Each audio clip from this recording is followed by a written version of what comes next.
We will see the Shakespeare monkey problem. Basically, this Shakespeare monkey problem is a hello world of genetic programming.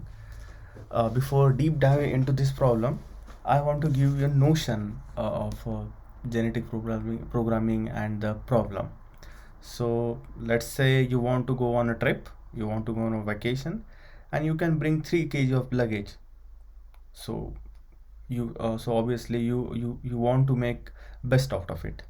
You can choose between laptop, headphone, coffee mug, notebook, and water bottle, and every item has a weight. Now it's all about the finding the good combination. So the thing is, here we have only 5 items, so you can calculate it in quickly, as well as if you write one program, that program can also calculate it quickly.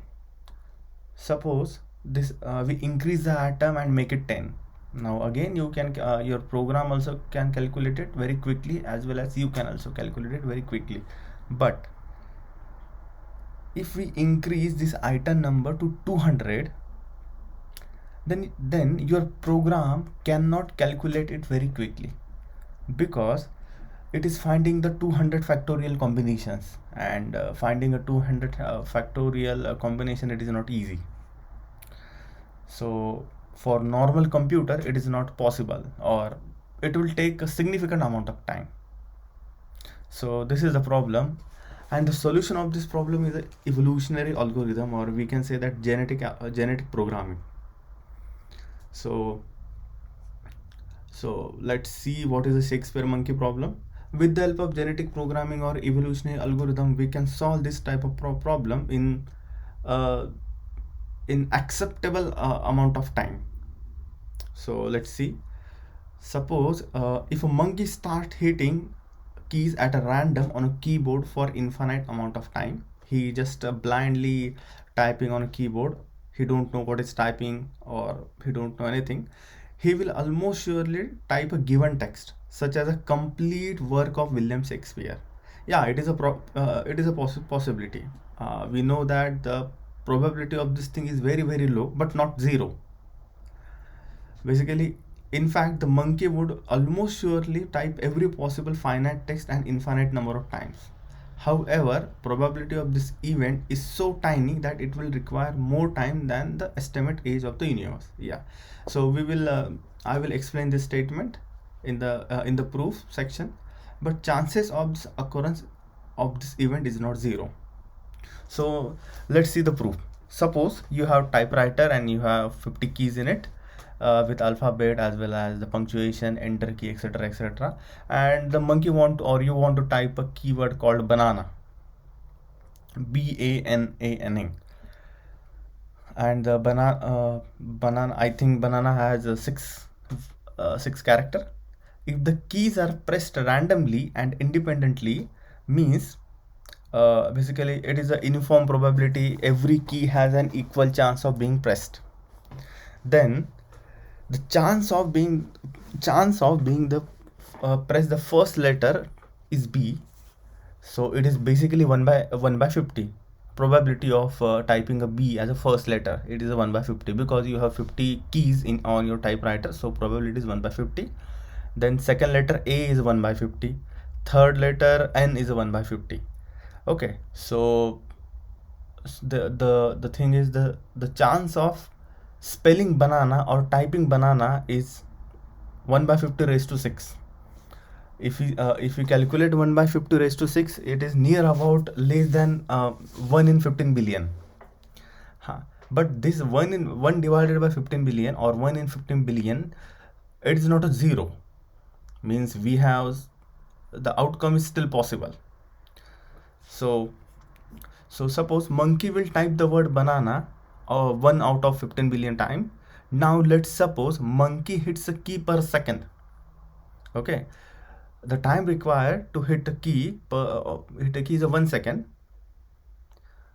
So the amount of time being taken for this event means typing a banana to occur is the worst in the worst case is 495 year approximately. So basically this is a brute force approach. So we have infinite number of solution, and you are just comparing each and every solution, so obviously it will take many years. So to solve this type of problem, uh, we will use genetic programming or evolutionary algorithm. For example, here I made one demo which is based on the genetic evolutionary algorithm. So the phrase is to be or not to be, that is the question. It is a very famous I think poem of William Shakespeare. So if we frame this, suppose if monkey want to type this phrase to be or not to be, that is the question. So basically it contains 27 character. The probability of typing this phrase is 1 by 50 raised to 27. Basically it is a 1 in 20 billion, near about that. And as if monkey takes 1 milliseconds to type one key, then obviously it will take many years to generate this phrase. But here we can see, using the evolutionary algorithm, our program able to find a solution in, I think in less than 1 minute. So let's see. So this is a phrase, you can put any phrase. I will this is a demo. I will also put this link on in the description. So this is a population count, basically number of samples in your population, and it is a mutation rate. So I will explain this parameter in next video when I cover the genetic programming in the depth. So these three parameter you need to write these three basic parameter you need to write a genetic or evolutionary algorithm. So phrase is our target phrase, population count, and mutation rate. So let's see how this program take to find a solution. So let's see. I click go. Now it is calculating. It is generating a random population, doing some operation. So let's see. Oh, so it took 9.2 seconds to find this answer. And we calculate this thing according to if we use the brute force approach to solve this problem, or to solve the Shakespeare monkey problem or knapsack problem, it will take years. But using the evolutionary algorithm, we just solve this problem in 9.23 seconds.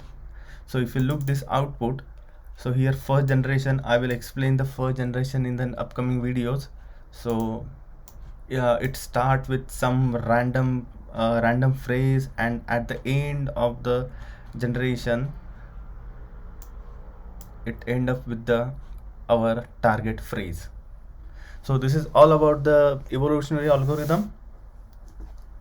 So in next video I will explain the concept of genetic algorithm and evolutionary algorithm, and I am putting this link demo link in the description.